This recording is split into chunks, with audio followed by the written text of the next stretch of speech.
Y'all, it's your girl Ashley, and you're listening to Sex with Ashley podcast, where we talk about pleasure, sex, relationships, and how to feel confident in your body without the shame. If you're ready for real talk with real tools, you're in the right place. Now let's get into it.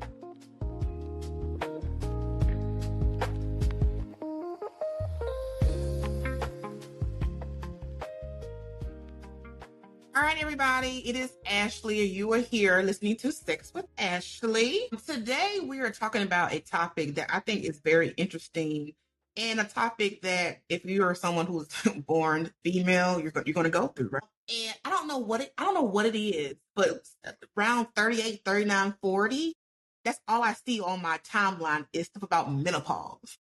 I don't know, I guess because I'm in the menopause age now, I guess, child 40. That's all I see is menopause this, menopause that, menopause this. And I was like, this is a great topic to talk about. And who better to talk about it than none other than Dr. Jessica Shepherd. Yeah, I am so excited to be here, especially since we have followed and kind of, behind the scenes spoken for a while now. Yes. And it's this has been coming. We needed to have this time a long time ago. We did a long time ago. Dr. Shepherd. So tell people who may not know you who you are, right? And why do you focus on menopause so heavily? Yeah, so quick little story intro, board certified OBGYN, but really focusing more on the gynecology part, which capacitates a woman's full life, right? Outside of pregnancy, from adolescence all the way up into older age. So about 7 years ago, in my own practice, I used to do only surgery. I started to seeing this overwhelming amount of women in that perimenopausal, menopausal age that were just suffering. And so I was like, I feel like this is a underserved age group in women. I had no answers. And so I was like, this is my jam. This is where I want to focus my time. And so I really transitioned into speaking to perimenopausal, menopausal women and figuring out what it was that was going on in this transition that I needed to pay more attention to as a provider. And so that's the scope of what I do now. And I am so excited because obviously you can see, as you were saying before, the whole algorithm of social media, now the FDA taking off, the black box warning off of hormone therapy. This is what we needed to do a long time. Focus on women in mid-age. Yeah, and it is everywhere. So let's do a little menopause 101. So what is regular everyday terms? What is the difference between perimenopause and menopause? Because they're not the same thing.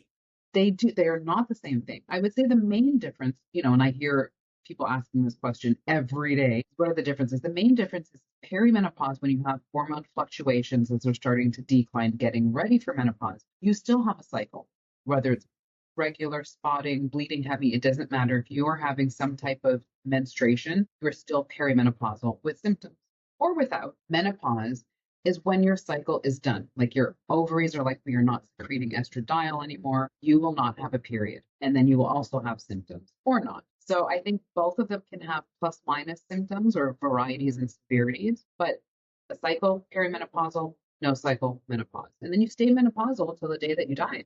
And so what age does perimenopause kick in? Yeah, there's no magic age, but typically when we look at the biology of what the ovaries are starting to do, it starts in latter 30s, a little tinker here and there of, estradiol kind of declining and progesterone as well, which starts first. Then I would say mid 40s is really where you start to see a lot of those changes that we talked about, symptoms, but also changes in cycle. Average age of menopause is about 52. So that really, if you thought about what I just said at the starting of it, that could really be a 15-year time frame of when you're going through perimenopause until you hit menopause. And so, okay, I know you said so the obvious signs of perimenopause, I'm guessing, is skipping periods or not having period and hot flashes, the typical things we hear. So I like to put it in buckets of symptoms of hot flashes, night sweats, irritability, sleep disturbances, mood change, decrease in libido, is in the symptom bucket. And then I also put it in the bleeding bucket or the menstrual bucket of some people have normal cycles until they just don't anymore. But a lot of women experience change in their cycles of frequency and how much bleeding they do and etc. So what is one myth about menopause that you want to debunk? I would say the full experience and story of menopause is 1 month that I wish I could just like bust in its face because everyone, no matter how they experience it, I feel that it got such a bad name and so stigmatized that no one really wanted to go through it or talk about it. And so, what I would say is now, when I look at it and I see so many women in my office and travel around the world talking about it, is if we change that narrative of what it is we're going to go through, because every woman will go through it, so why would we vilify it and think of it as this dreadful time in our lives and move more towards the phase of, this is something that's going to happen. How do I do it with the best knowledge, education, tools, so that I can go through it in a way where I can honor this change and make good choices so that the rest of my life that I have decreased symptoms, I have good quality of life, and I can enjoy the second chapter. So I'll say this. I think uh, my generation or the generation, maybe generation, I'm an older, You're so right. an older millennial. Am I a millennial? I don't know. I think I'm above a millennial. I don't know why I hear something. I hear like this wind noise. Do you hear that wind noise? Mm-hmm. Let me, I'm gonna mute mine and see if did it go? Okay. Yes, I'm back on. Can you hear me? I can hear you. It's gone. Can you still hear it? Yes. Not, but not a lot.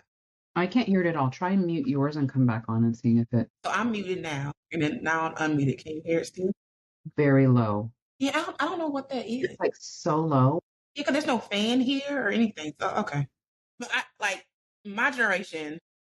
Okay, my mother's generation. My mom was in her 60s, and so I often say I feel like they did a not a disservice, but they did not really prepare us for the things that were to come. I don't feel like Mhm. they didn't tell us, when you get to a certain age, you're gonna have all these things. And I think my generation is doing a very good job Yeah. of letting people know, the younger generation, oh, this is what you have coming up, right? This is what you have to look forward to. These are the things that's happening. Because when I heard of menopause, like you said, it's always some type of negative thing. Yes. People say hot flashes, and that's kind of it. Like, oh, you're going through the change. And that's kind of all you hear about, but you don't hear Hmm. other things until like recently. And again, like on my timeline, I have no idea how I end up on menopause timeline. No idea. But all my timeline is about menopause because what is her name? That chick Angel that's on kept on stage. She had a little skit yesterday about perimenopause. I said, I don't know how I end up on this timeline, but I see all the things perimenopause. And it's just like, okay, cool. It let me know what I have to look forward to. Right. So question. So if you have a person who maybe feels like they're perimenopause, right? And their doctor is maybe not listening to them or is brushing them off, what should they do in that type of situation?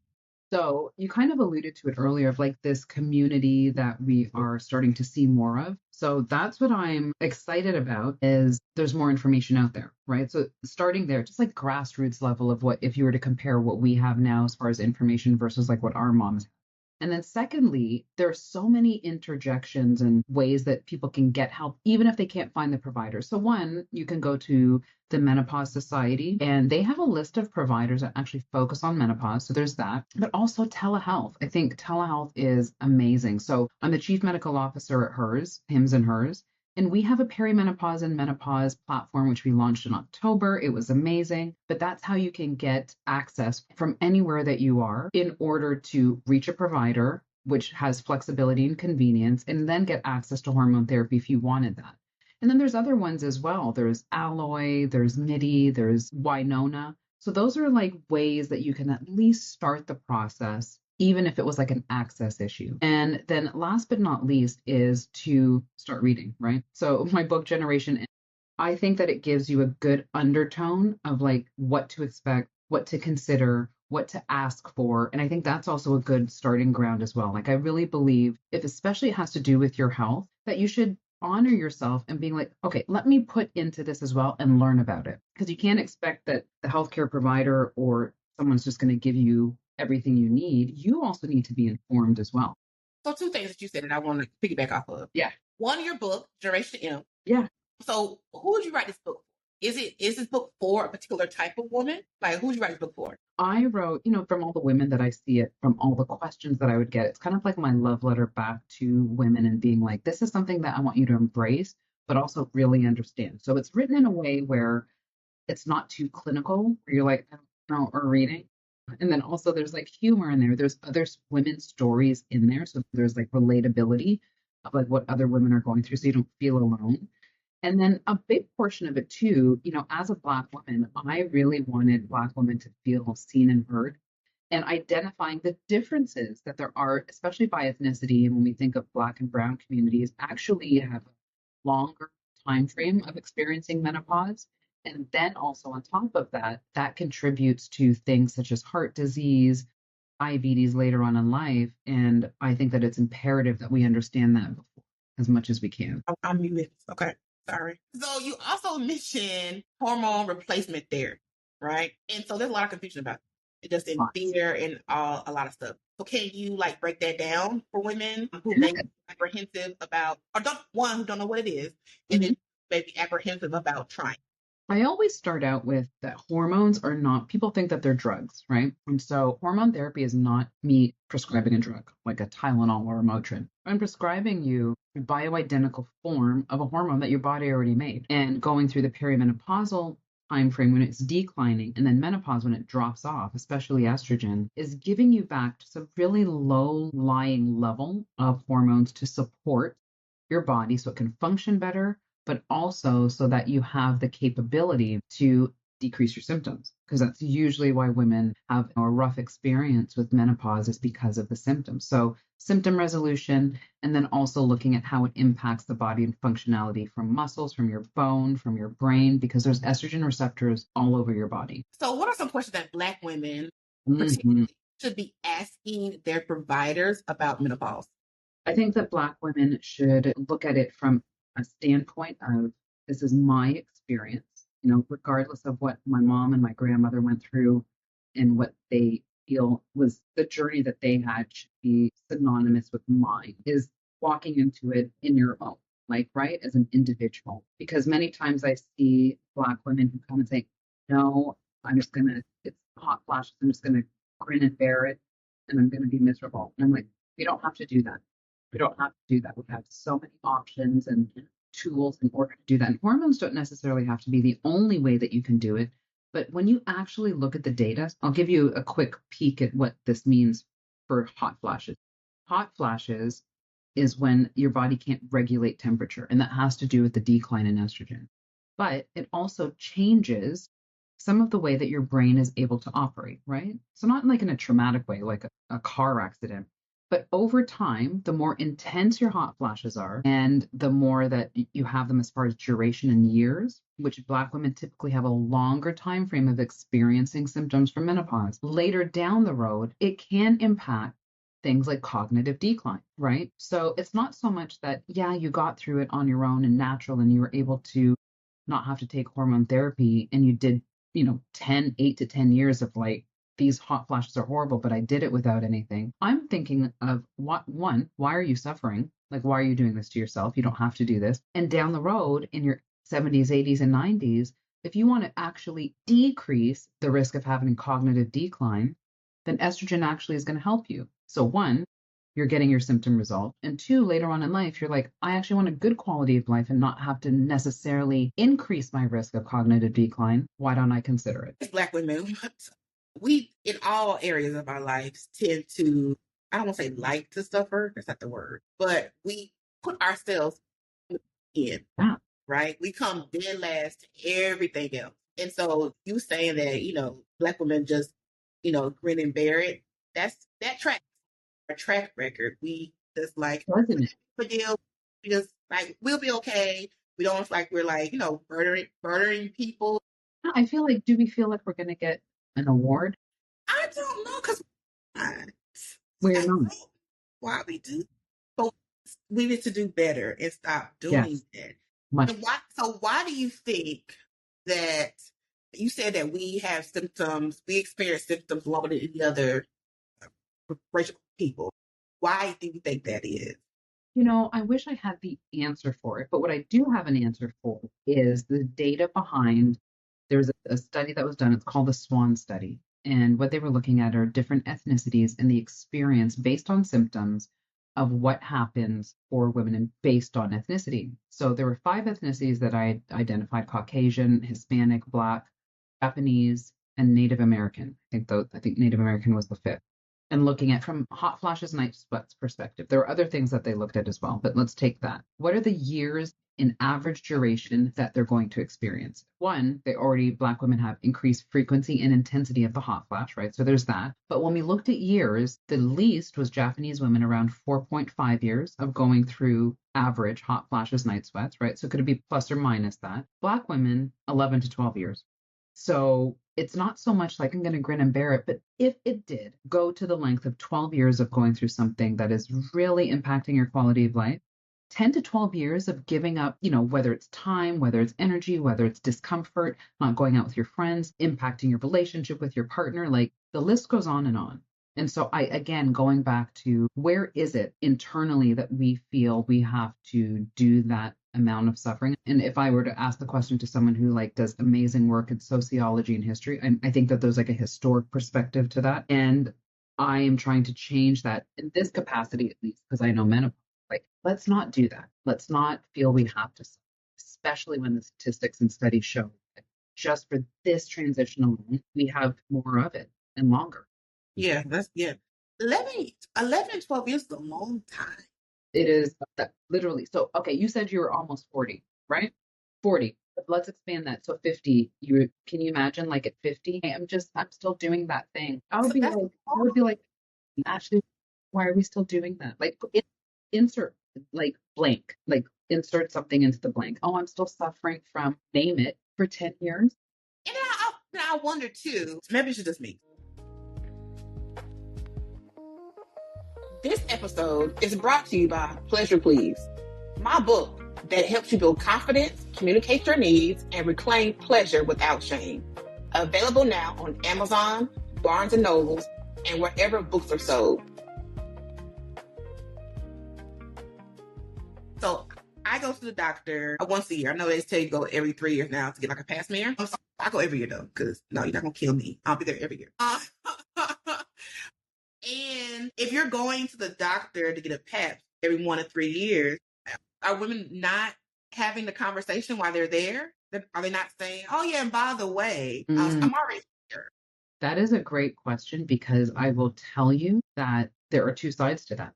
Okay. So this is where we fall into some of where providers are missing the mark, right? So I'm not going to say that it's all women on their end not doing their work. So there's providers who may say, for a long time, I've heard doctors that say, it's okay, it'll be over soon, or just that's happening, just drink a glass of wine and you'll be okay. So there's that.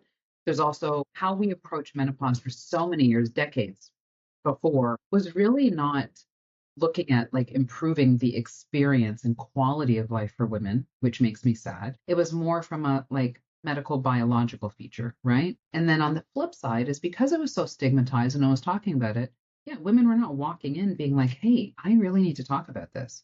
It was shameful. So it was just well, everyone else went through it and I was told I just have to go through it. So therefore, I'm not going to bring it up. Right? So it's this cycle of society. It's this cycle of not being provided with the tools, dismissed when you bring it up. I don't know how to bring it up. And all of those play a factor into why it was so pushed to the side for so long. That makes sense. Mm-hmm. I just thought that, well, my doctor hasn't asked me either. I just thought that once you reach a certain age, gynecologists would be like, are you experiencing any menopause or premenopause symptoms? But like I said, mine hasn't asked me either. Yeah, I have no idea if I'm in perimenopause now. Yeah, and perimenopause is tricky. I would say it's actually more chaotic and confusing than menopause, because menopause is estrogen is no more.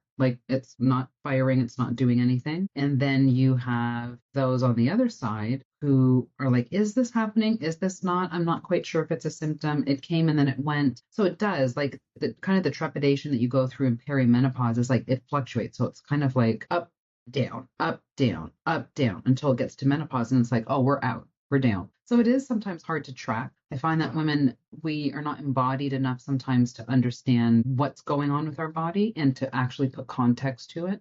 So there's that as well. And then there's shame behind it. So it's all of those together which create this conundrum. So the name of this podcast is Sex with Ashley. Yeah. So we're gonna talk about sex, right? Okay. So how does Thanks for that. yes? So how does menopause affect sex? Well, one does affect sex, and if so, It affects it in so many different ways. And some of those ways are from a psychological standpoint, right? Because I like to say the largest sex organ is the brain. And so you have issues there. And then you also have issues in the actual genitalia, which can impact it from a painful sex, right? So there are a lot of women who, again, don't want to say anything because it seems embarrassing to say it's painful in sex. And that's because the vaginal tissue is having an impact from decreased estrogen. And so it becomes dry, it can not be lubricated.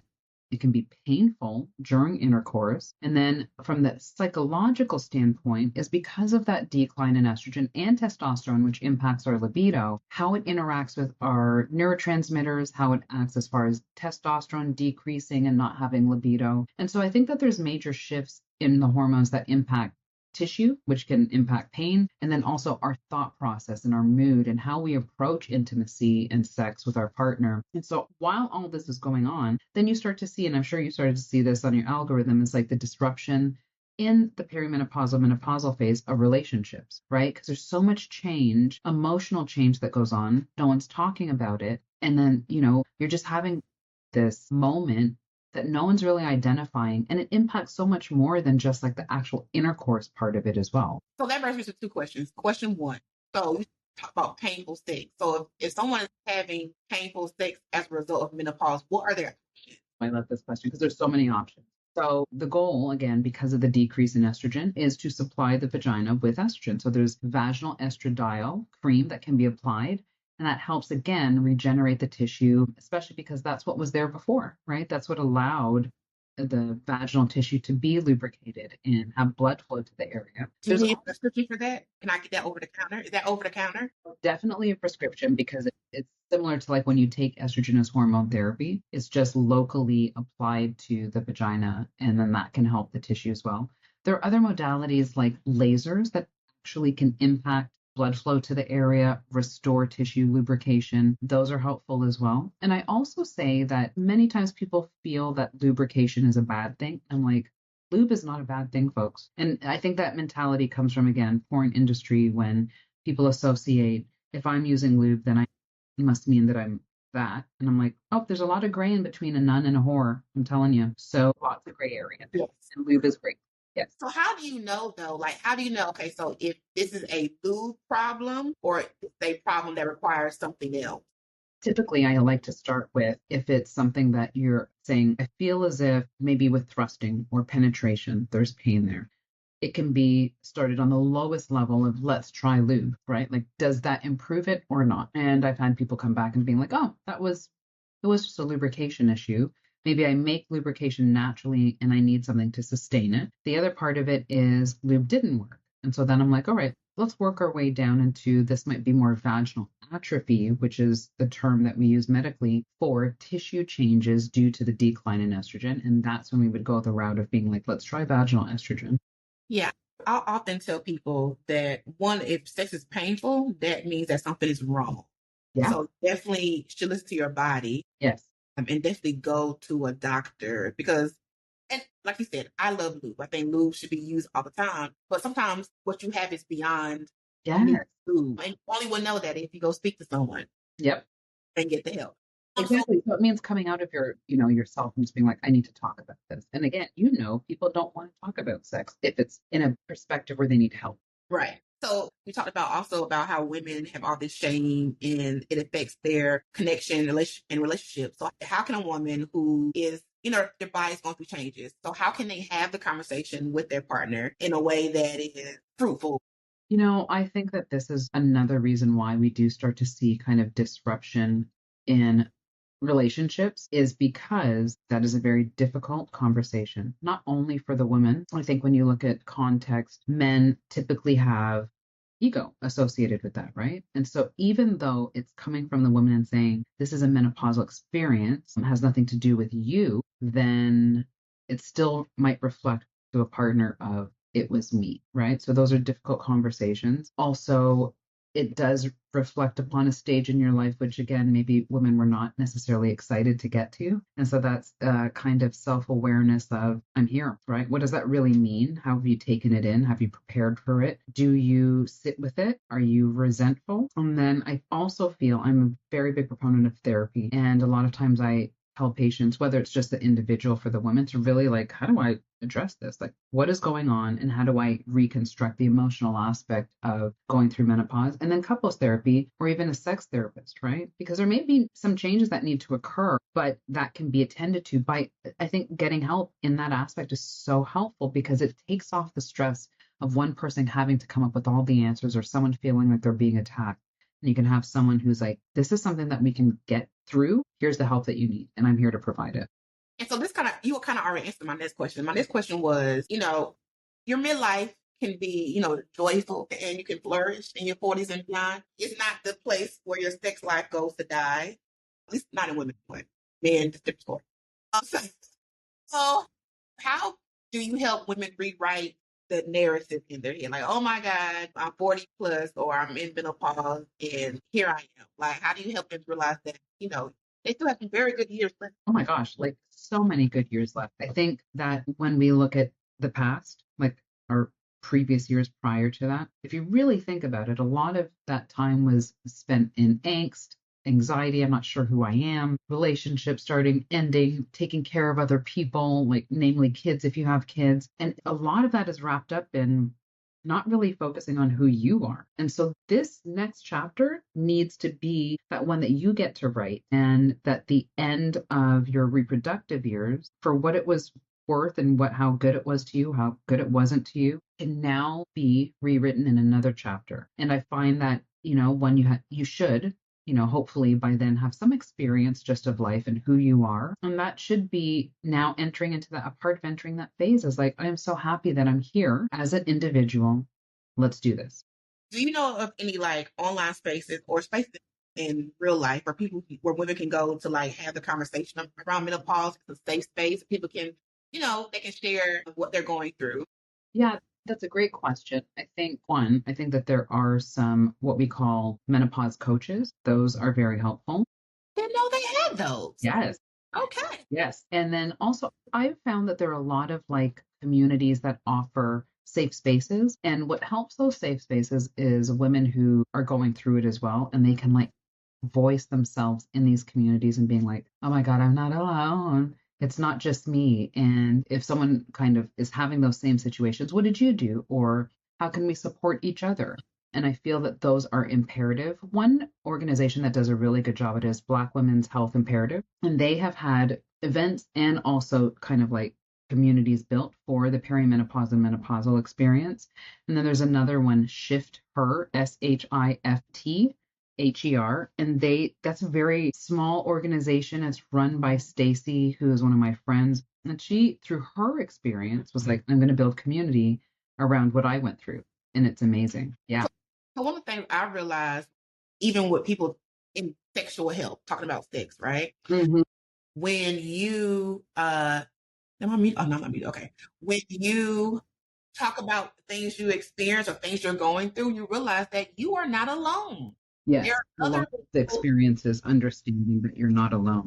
Yes, there are other people who have these same hiccups or say that they have painful sex. It's also people who have all that you're going through. Somebody else who looks like you too, who's also experienced the same thing. So being able to have these communities is a great resource because it helps people know that they don't have to do it. Isn't it interesting that when you are going through something, it doesn't even have to be menopause, anything, you literally, your mind will tell you these stories that you're like the only one, you can't tell anyone. And then finally, at some point, if you get to the point of revealing it or talking about it, you're like, well, welcome. Yes, I will support group here for each other. So last question is, what is one thing you wish every 30-year-old or 30 something year old one Black woman could do in their 30s to prepare for menopause? I would say menopause, looking at it from a 30-year-old kind of view of prospectively, like looking into the future, is that menopause is really a whole body experience. It's not just, oh, my hormones are depleting. It really is a physical It's really an emotional, a spiritual, sexual type of change and transition. And there are many things that you can do, whether it's looking at nutrition, whether it's looking at the way you exercise, whether it's considering and understanding what hormones are and what happens when they're declining, so that when that time comes, I've always been a proponent of being in the best preventative and preparation. That always is, I mean, anything in life. It's the same thing I say for finances, right? Financial investor would never say, or advisor would never say, okay, when you retire, that's when we're going to start saving. Mm-mm. Said No, no one ever. And if no they one do, then you should probably fire them. fire. Yes. It's the same thing for my health, especially when I know that some capacity I'm going to go through this transition. 100% of women go through it. What can I do to at least help myself experience it in a way where I don't feel that I am suffering? Yeah. So, Dr. Shepherd, tell people where they can find you. Tell people where they can buy your book and all the things. Yeah. So the book Generation M can be bought on any of the, kind of major book suppliers, Amazon, Barnes and Noble. Generation M is the name. I really took time to pick out the cover. It's very colorful and I love the way it looks. And then on the finding me, I love sharing information not just on menopause and perimenopause, but the longevity for women because I really want women to really live an impactful life that is high quality. And so on Instagram, it's Jessica Shepherd MD, and that's SHEPHERD MD. And then also my other channel on Instagram is called Modern MENO, so Modern Meno, and that really just hyper focuses on the perimenopausal menopausal experience. And I am just so happy that I've been able to partake in this part of a woman's life, especially for me going through it. And I just really feel that as a Black woman, my responsibility is to allow Black women to feel seen and heard in this space as well, and to have all the best modalities and tools and tips and tricks that are out there. And we also should not suffer. I agree. Thank you, Dr. Jessica. Thank you, Ashley. Thanks for listening to Sex with Ashley. If you learned something today, do me a favor and send me a review and share this episode. And if you want more guidance, you can also purchase my book, Pleasure Please, available at Amazon, Barnes and Nobles, and wherever books are sold. Love you, mean it. See you next week.